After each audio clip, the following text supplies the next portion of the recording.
Hello, guys. We are the three igniters, Yes! and I am here to ignite you into taking action on changing your life, changing, exploring what is it that needs to be better in you and for you.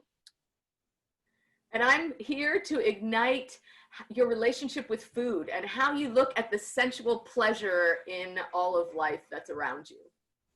And I'm here to ignite the leader that lives within you, your leader self, and to help you to connect with yourself and your loved ones.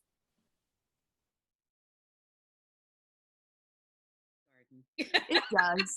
Oh, she started recording. Cheers. Yes. Oh my God. Well, you're looking absolutely fabulous this morning, Yasmilde. Oh, thank you. Thank next- you. You guys as well. Let's put it that way. We are beautiful flowers. So I love the igniters. There's something about ignite. That flame. That matchstick to the flame to ignite. Oh, Which I think that's what we are doing. Like it didn't thought about it. It just came out. Yeah. Which is usually how things work the best. Exactly. You don't overthink it.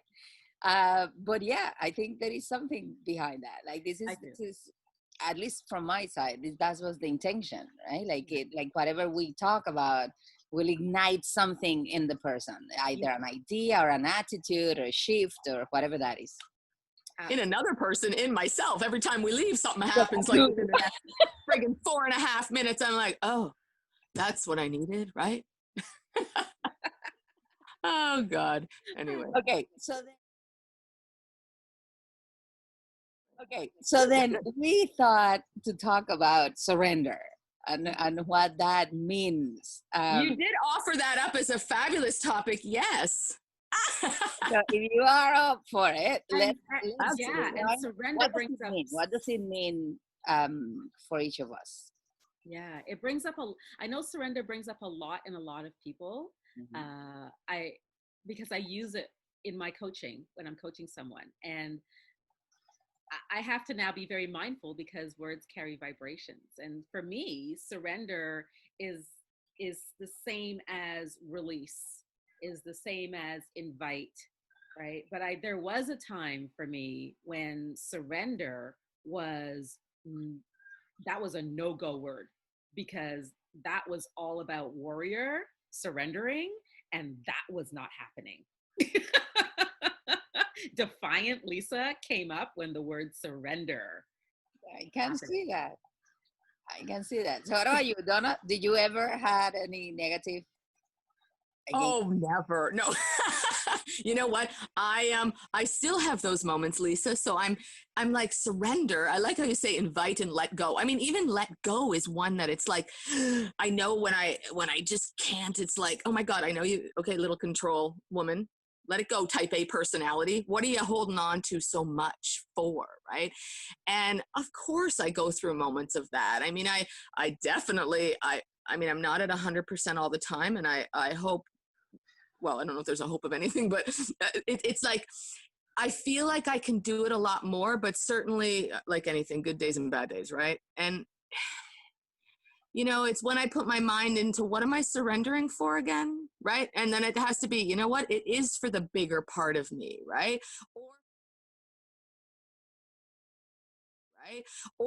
And the bigger part being to let someone else be heard, to let myself be heard, because it's that listening, right? And Lisa, you as a communications person, I mean, you get it certainly from that perspective, right? And for me, it's like, I always wanted to be heard, right? Which is why even still to this day, there's periods where, and energetically, we can all sort of tap into that, which is, are you trying to be heard? Or are you trying to listen? Or are you trying to tell somebody, right? So for me, it's surrendering just into what's the now, right? Like breathe into just now, this little bit of moment, and then it works, right? So. Well, that's so interesting to hear. So another type A personality here, but something that I dropped a while ago. And I think that happened. I always tell people I don't believe in personalities. We could actually talk about that some other day.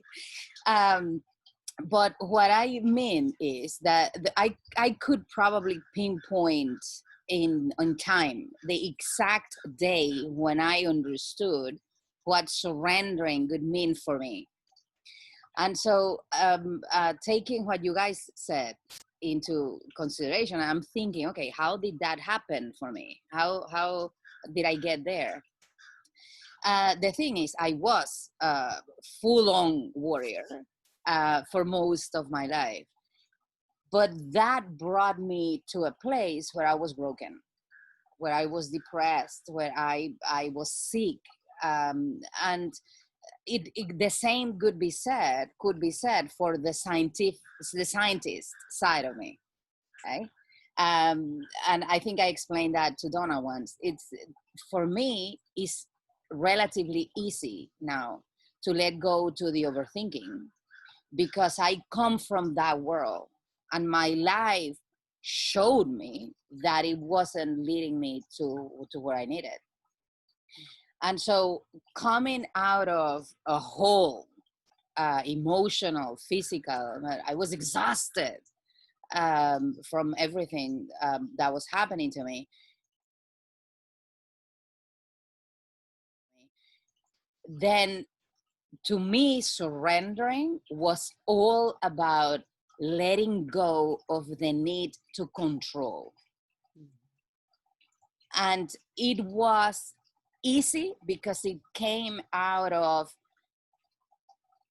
a place of desperation, like a place of, I know I'm not driving this to the right place. I mean, the controlling brought me to a very dark space. And so the day I understood that to get out of that space, I needed to let go of the need to control, then it became a survival technology, right? So nowadays, for me, surrendering comes with a connotation of, then now that you survived, now that you know it does work, now is also a door into expanding. Yeah, it's interesting. It's interesting, you know, as I was listening to you, and when you said the control, right? The surrendering around the control, and that resonates so much with me, because at the time, for me, when surrender was a no-go, it was that just brought up warrior, and, you know, if anybody was leaving the room standing, it was going to be me. The control was about really controlling another, right? Well, controlling exactly another's reaction, controlling, right? Controlling how I engage when I saw someone outside of me's reaction to what I was saying or doing. And as I've been on my journey, realizing that this, like you just said, the surrender is about surrendering to what's moving inside of me. And because I can't control anybody else. I can't control what anybody says, what their face looks like, what their reactions are going to be. I do have the power to notice what's going on inside of me, and to know that I have the right to feel everything that I feel. And so part of the surrendering for me is remembering, right, I have the right to feel what I feel, and how I engage it is also a choice. So, right, to surrender to that moment of, whew, this is a truth that is presenting to me, for me to discover something about myself. So I love how you brought that word control. And for me, it's totally, with other people is the hard thing. And I mean, I spend time with Yasmilde more than you, Lisa, but and I just other people, I'm like, I'm not good. You can tell when it's there because I don't have a poker face, right? Like if something just dries something out of me, it's like, you can see it all over my entire face. My eyeballs go straight to the, what the heck just happened? And it's coming back to, it's to show you something, right? But it's not what you thought, right? Like it's not that first thing that you thought or whatever else, right? So Yeah. I mean, I am by no means an expert at it. I'm getting much closer through self-mastery, but I don't claim to be a master of it yet, but it is very intentional in terms of wanting to, like, I notice it, right? Like I notice it. I can't not, but it's like, but I also notice and also give myself, you know what? Okay, but you know, come back, right? And you're teaching yourself all the time, right? Or that's for me how I've been able to maneuver around it and accept it, right? So it's not maneuvering to get out of it, it's to accept it. Right. And, you know, and the whole master, you know, that word mastering it, right? For me, that, you know, as you said that word, I thought, right, because when I go there, I know I will always have something to surrender to, because as I invite myself to surrender into something, into whatever this is, it creates the space for the next thing that's going to present for me to invite into and surrender into, right? It never effing ends, right?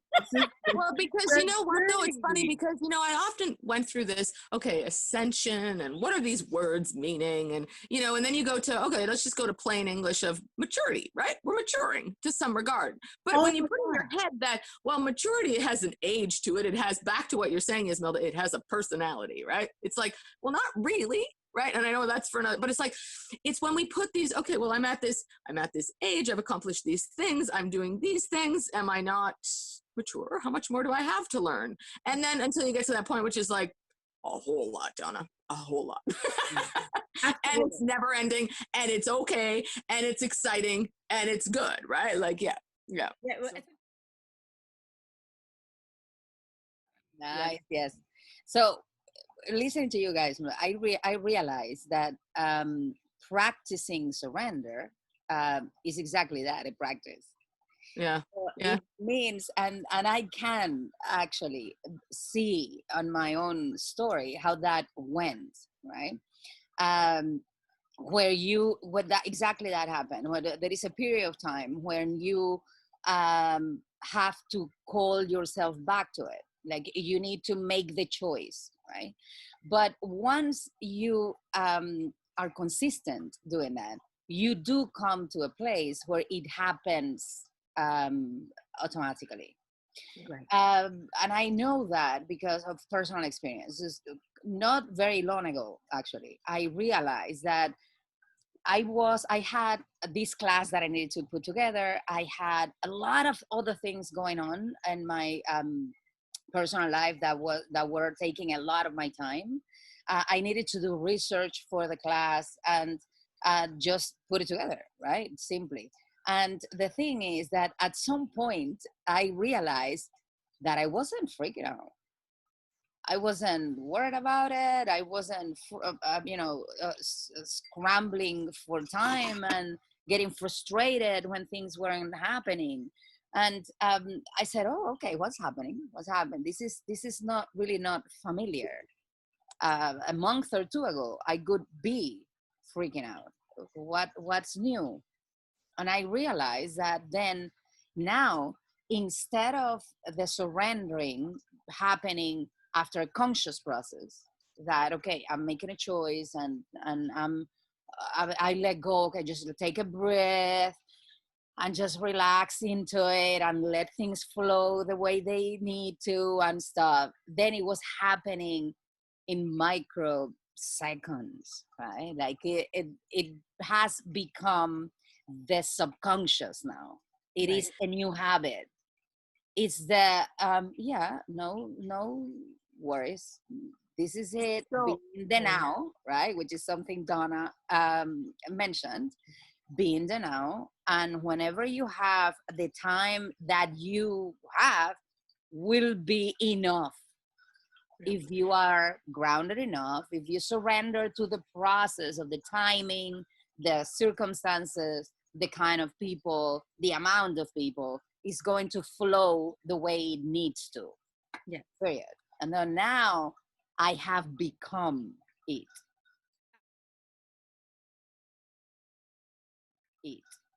Absolutely.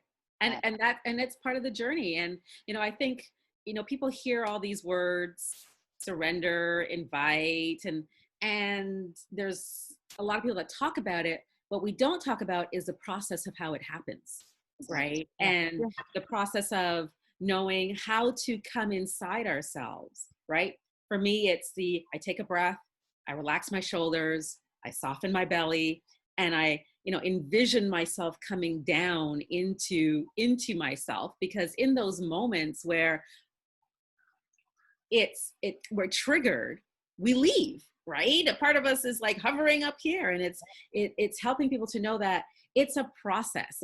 It's not just about taking a breath. It's a process of learning to actually come in and be willing to stay with whatever is moving inside of us, right? All those icky things that we don't want to deal with, right? It's surrendering to those icky things that we may not have the skill at the beginning to deal with. And like you said, I totally agree with you. It's a process, and it takes time, and then that becomes the default. Yes.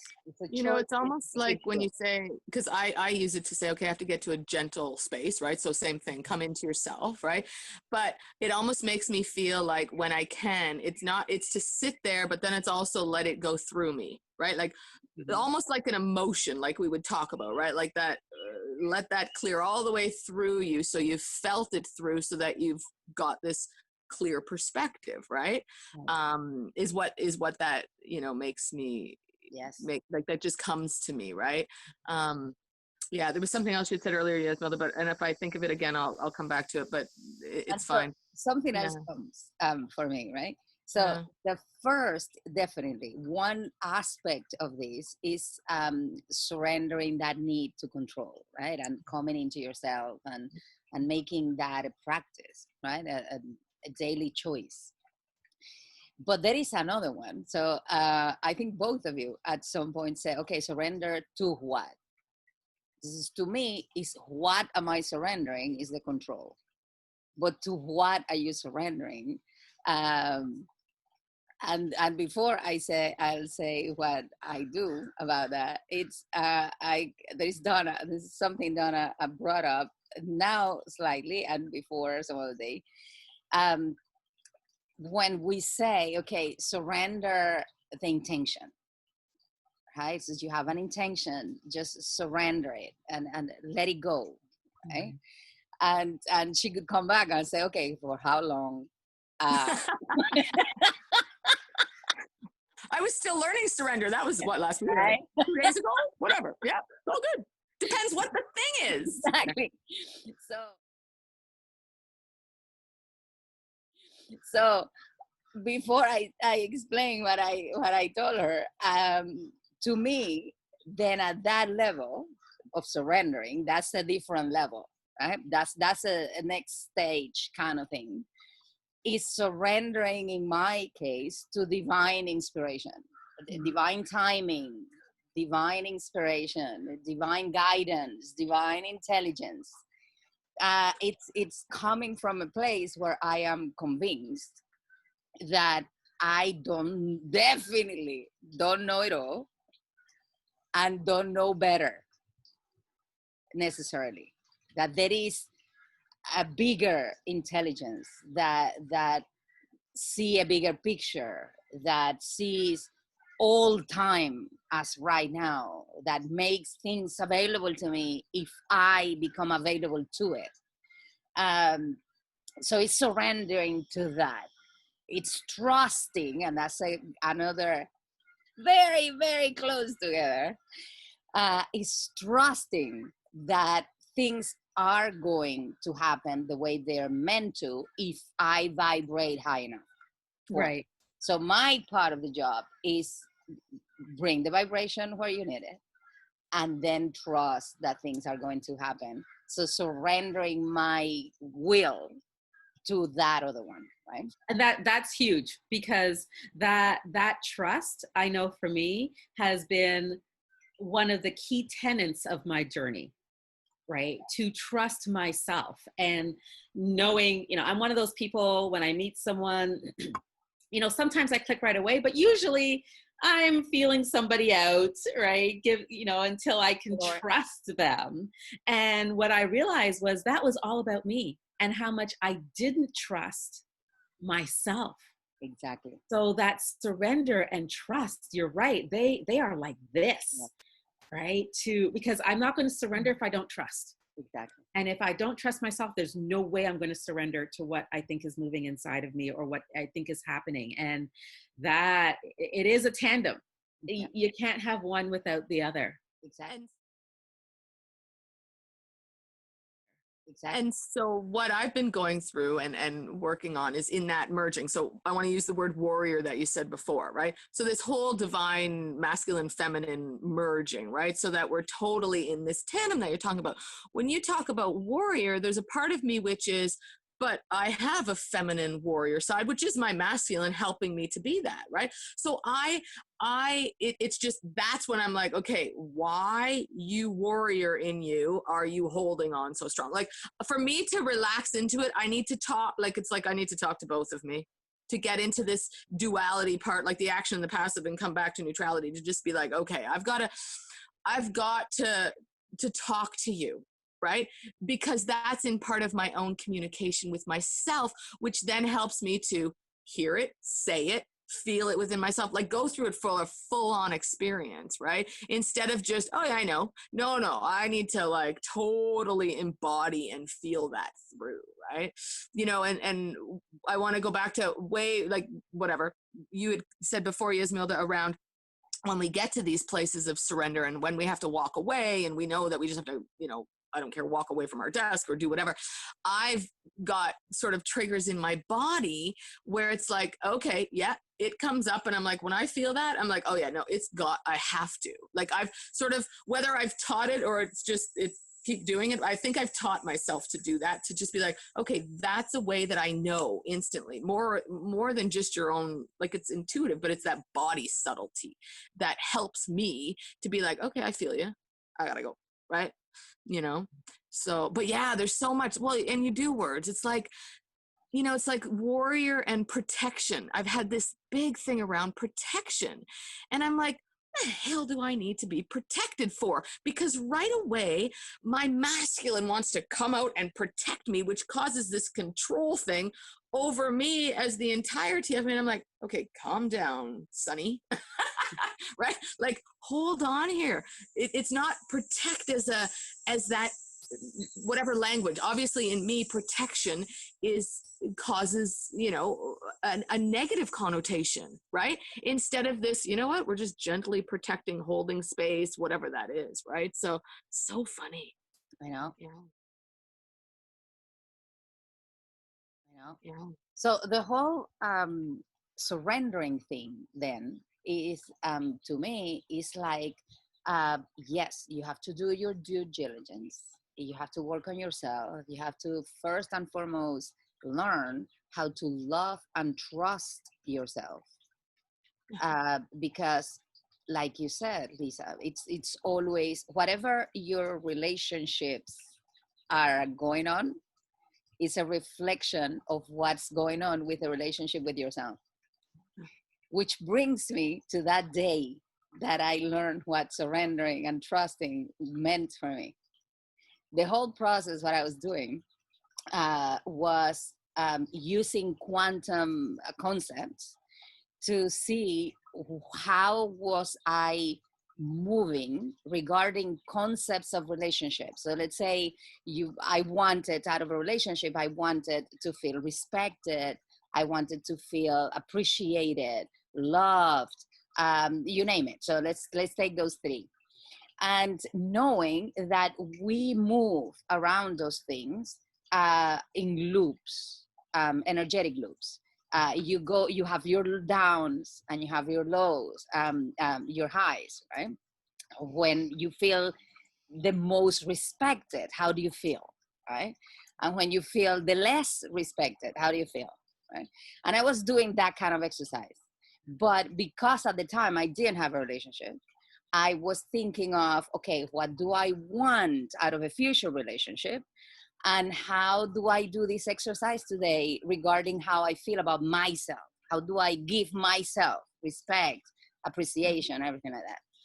And every time you do that exercise, this loop of energy brings you to what's the shift point.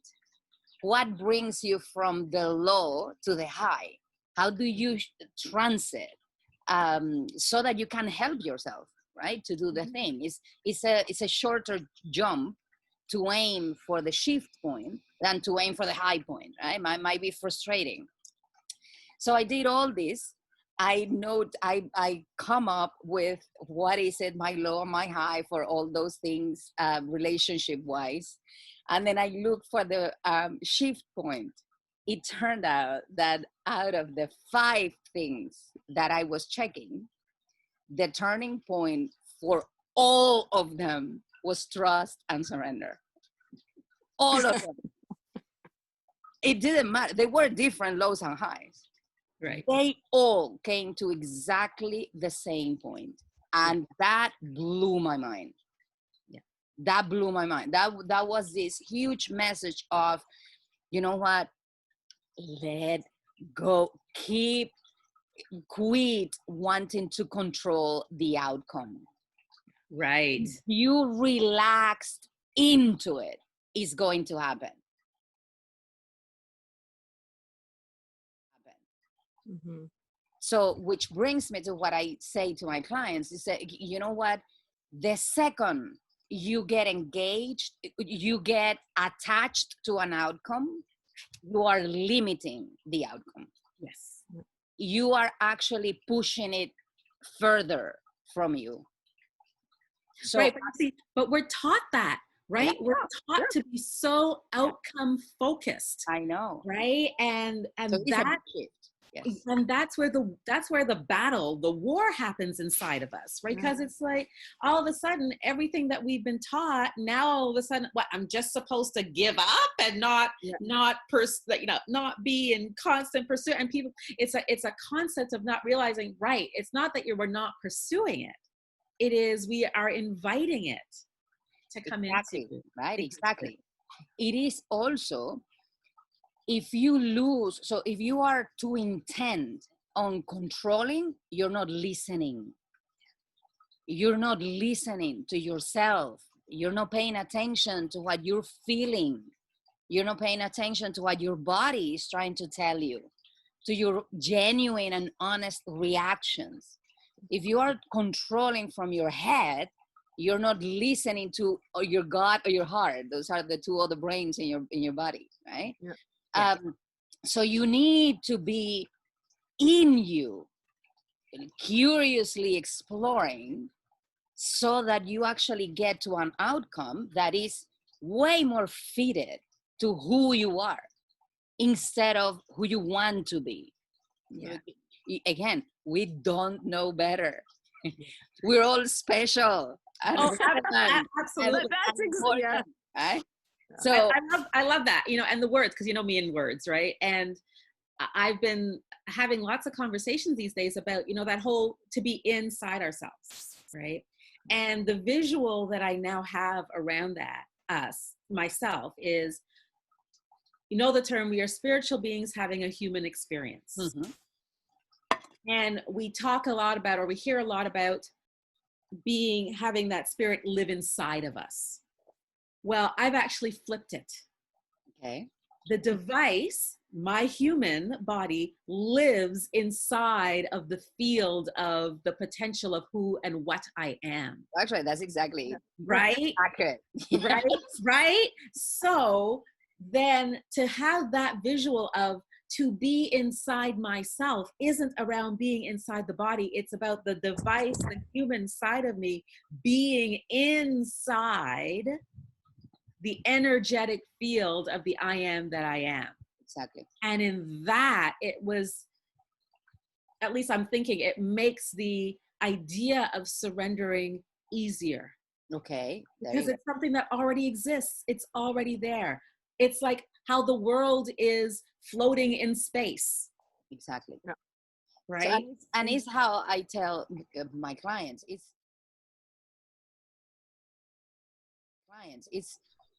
your human is not your enemy. It's not your enemy. It's your ally. It's trying to inform you. Yes. about your spirit, about your soul, if you listen, if you surrender to that guidance, if you observe it, you will get way bigger and further ahead. Yes. So it's surrendering to that process, right? So, and I love it. Let me tell you, I've seen magic happen in my life and in the life of my clients. Yes. When you actually tune into this, when you said, oh, hold on, instead of trampling over the things that my human is trying to tell me, instead of becoming my emotions, becoming my thoughts, acting and reacting on them constantly, if I take a step back, breathe, center, and try to figure out like with the intention of what is this trying to show me?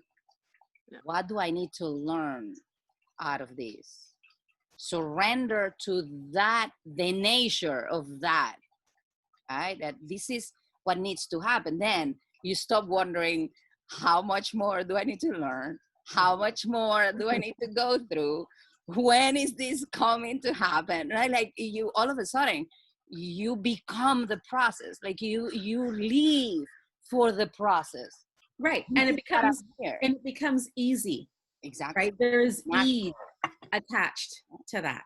Right, and this is, I just want to be clear, you know, for people who are going to be listening to this at some point, this doesn't mean that life is a bowl of cherries and right? It means we are still going to go through things, and we're still going to have moments of anger and frustration and judgment and everything else. But what it invites is for us to know, I can be in that and be in ease at the same time. Exactly.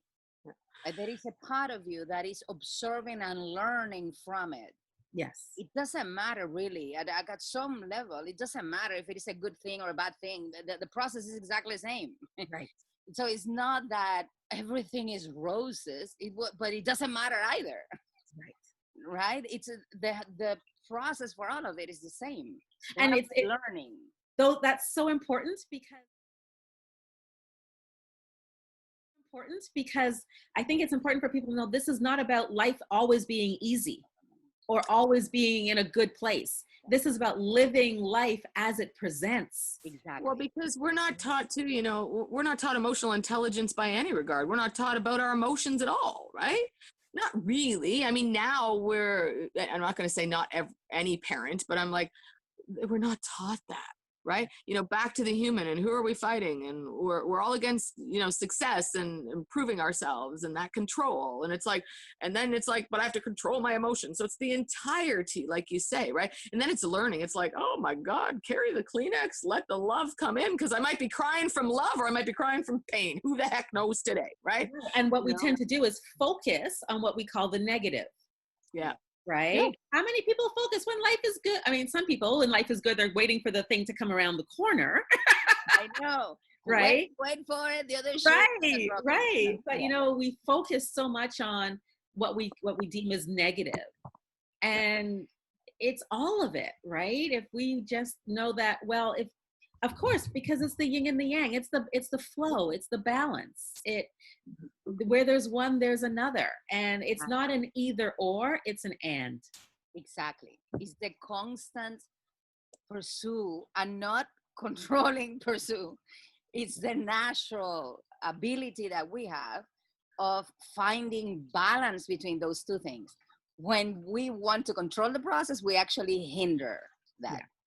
And it's never ending. I mean, as we're in this conversation right now, you know, I'm thinking about what's going on in my life right now, and I'm going, oh my God, right? It is this, wow, what I didn't realize, you know, maybe until this moment of, I'm trying to control this. Mm-hmm.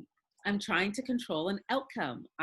And am I just willing to, what's key is the reveal, right? Surrender and trust comes with the reveal, right? Reveal it to myself, reveal it to another. Because once it's out, it's like what Brené Brown says, once you give shame voice, it doesn't have any power anymore. Right. Right. And so to reveal what's inside of ourselves, our truth, if we own it as our truth, is the biggest invitation for us. Once we give it voice, then all that other stuff, all the holding on, all the fighting, all the warrior that surrounds surrender just kind of dissipates. Exactly. Yeah. So again, it's not when I say, okay, tell me what I need to do, then tell me what I need to be, tell me what no. But I think it's funny. Discover it, let it go, and discover what that is leading you. Yeah. Just intend to connect with yourself. What that revealing needs to start with you being honest to yourself. Yeah. Right. So you don't know the answer. Yeah. Sometimes I don't know, and I think having us relax into and surrender into, it's okay not to know. Yeah. That was a tough one to get through. I mean, that's when it is that it comes up and down, because it's like, what do you mean I don't know? I thought I was supposed to be smart and know, and I've learned these things, and I'm bringing it all in and whatever. And I'm like, yes, there's more to learn, but I'm like, it's like it was like I needed to master that. And I'm using word master purposely, but it's like I needed to, back to that, prove to yourself that I've learned that thing and I did it. Yay, right? But then it's like, okay, yeah, but there's a whole bunch more yays coming around the corner, right? Exactly, right? Yeah. Exactly. And there is joy in that. Yeah. There is joy in that. When you embrace that process, that you said, okay, this is what I learned today. What is it that I'm going to be learning tomorrow? Yes. Right? When you embrace life as that process, then there is joy behind every corner. Yes. But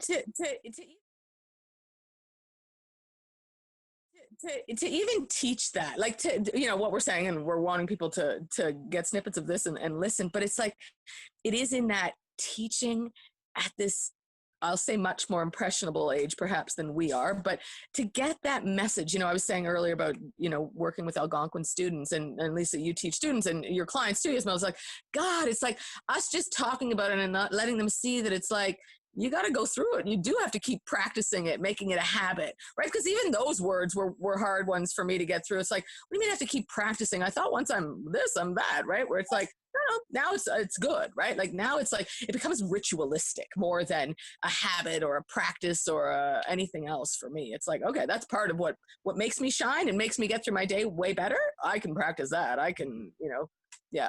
And the biggest invitation for me around that is to live our lives the way we know to live our lives, right? People learn, children learn, they say not from what we tell them, but from what they see and experience. Exactly. So if I don't love myself unconditionally, I cannot teach that to my children. Exactly. Because they will know not that inside of their body. So it's only in my living it can they learn it. Exactly. Right. And so it's interesting that we're teaching, I keep going, right. How I live my life is the invitation. Exactly. And I keep telling my clients that are parents, when they come to me with concerns about their kids, I said, okay, I hear you, but the best thing you can do for your kid is to work on yourself. Yeah. That's the example. You will lead by example. You will become contagious. Yes. Not toxic. Yes. Because you are part of the equation of your kids. There is absolutely no doubt about that. So do you want to help? Help yourself. Yes. First. Well, but then it goes back to, that opens up a whole another thing around conscious parenting, right? Versus I need to have a child to fulfill that need that, I never ever found in myself, right? And again, we come by it naturally, right? We were raised by crazy people who were raised by crazy people who were raised by crazy people. We have got to have a little bit of crazy in us. And now we know we're crazy, so it's even better. Let's break the chain. Let's break the chain, right? The healing of the lineage. right, happens when I heal myself, my lineage is healed. Yes. Right. Yeah. And let's be honest, this is as much a coming into consciousness process as it is an energetic shift. And the reason why I make the distinction between the two is because I've had a gazillion amount of instances when I have been part of the process of taking away from the energetic field of my client the imprints of ancestry. Okay, that they are acting on the energy of something they acquire from somebody else. So it is as massive as that. It's not only because we were programmed when we were kids. It Absolutely. literally happens. Yeah. But it's not only the program in your subconscious, it's also the energetic imprint that needs to be addressed. Oh, well. Absolutely. I say that to my clients all the time. There are things that we cannot get to intellectually. Exactly. Because it's not always about the experience of this lifetime. Yeah. It is the experience and the energetic signature of the lineage of the information that our DNA carries. Exactly. And go ahead, Donna. No, I was just going to say another thing to getting people why this world is changing as it is. We're finally able to express these things, right? Because we would have this a lot of times in this innate knowing that we have, but not even understanding it or grasping it. And thank God for science that's even helping to prove a lot of it, right? Yeah. Exactly. So, I'm sitting here going, okay, as I bring us back to surrender, that word that we said, we went so far. Yeah. Right. And it is not complicated, it is complex. Right. And it is about being gentle with ourselves. Yes. Because it is a process.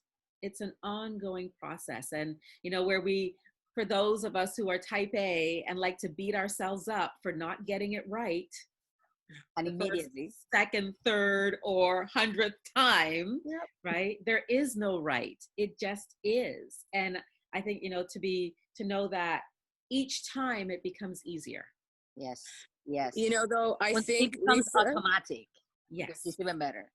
Well, and both of those words, back to using words, because for me, the longest time when I would hear the words that it's easy, surrender's easy. I'm like, really? You using the word complex? That's how it needs to be framed, because it is easy once you've done it enough times, but it is so complex and so, the intricacies in it are, and that's not what it's expressed. We use these quick, short words of, oh, it's easy, right? Once you figure it out, it's easy. It's like, I want to know how to whatever, right? Like maneuver towards that, right? And that's part of it. It's like just maneuver, right? It is complex, but not. And most times than not, it needs to be guided. Yes. Yeah, absolutely. We cannot do it alone. Because, running around here alone by ourselves, dangerous place to be in there by yourself, right? You need a posse. Yeah. You need a posse. Yes. And you need someone who knows ourselves as much as we know ourselves, right? To be a guide. And hence, I think all the work that we do, right? We are continually, Yasmilde, you're always working on yourself. Donna, you're continuing to work yourself. Totally. I am always working, right? It's a continuous process. And so to have someone that is in the process as well is really important. But it's, it's like, Yasmilde, you use it certainly in your framing. It's like, you got to be willing and able. It doesn't matter that you don't see that because I went through this. It's like, I know I could go get help, but I'm like, there's nothing wrong with me. Right? Yeah. Because again, using words of you're perfect the way you are, you're unique, it's fine. It's like, what the heck? But it is until you get to that point of, you know what? I need someone else to coach me, guide me, and I'm willing to put in the time because I got to be more important than this that I have not figured out yet. Right. And it's in that. Right. Right. It's like, I am perfect, but my life is falling apart. Right. There's nothing wrong with me, but my life is falling apart. And I say, listen, if you're living your life the way you want to live it, and you are great. And if there's something that isn't quite sitting right, you might want to pay attention to that. Exactly. Right? Exactly. That's all. So for those listening, then my best advice, I think, would be intend to find that person, and that person will come to you. If that intention is coming from a genuine place of interest and emotional investment on and making curiosity. that shift, exactly, on making that shift, on betting, making your life better, not even fixing it. It could be something that, okay, this feels small to me now, or it can be, I'm in the deepest hole I've ever been and I need out. Whatever place it is that you're at, if you place the intention there, if you intend to get that guidance, that guide is going to show. Yes, always. Yeah, and always. they show in many different forms, right? Yeah, always. Love it. Love it. So good, girls. Yeah. Ladies, 5 minutes. Wow. Yeah. Another fabulous conversation. Way to ignite, ladies. Yeah. Yeah. No, it's and so thank cool. you, because every time I hear different opinions about the things that I've experienced, then I gain new levels of awareness on myself and on how to help other people. So this is amazing. Thank you. You know, it is, and you know, it comes up more and more, and Lisa, I love you, and I loved you the day I met you, when it's talking around language. And you know, there's somebody else whatever came up this week, and just in that, because it's like that in and of itself, when I really look at certain words that are like, why does that thing really still have this hold? And sure, there's other threads and things will come out, but when I can look and use the word from a language perspective, what does that word even mean to me? It helps me to unravel something differently, right? And again, back to the intention of wanting to find it and clear it and open myself up to receive whatever's supposed to be, and you know, fill me back into more brilliance and whatever, right? Well, the brilliance, not more. You know, words are matter in the realm of sound, and they carry a vibration. Yeah. And as I move beyond in my journey, as I have moved beyond the meaning, and I pay attention to the vibration. And the vibration, is it something that expands inside of me, or is it something that contracts inside of me? And that has been, you know, key in my being able to move beyond what the meaning of a word is. I've had to take words out of my vocabulary until they carried a different vibration inside me. So that would be an excellent note to finish with. To the person listening, when you say surrender, is it contracting you, or is it expanding you? Expanding you. Yes. There you go. Perfect. Yeah. Well, ladies, until the next time. Love you both. Enjoy the weekend. Keep shining. Okay. Bye, girls. Bye. Bye. Bye.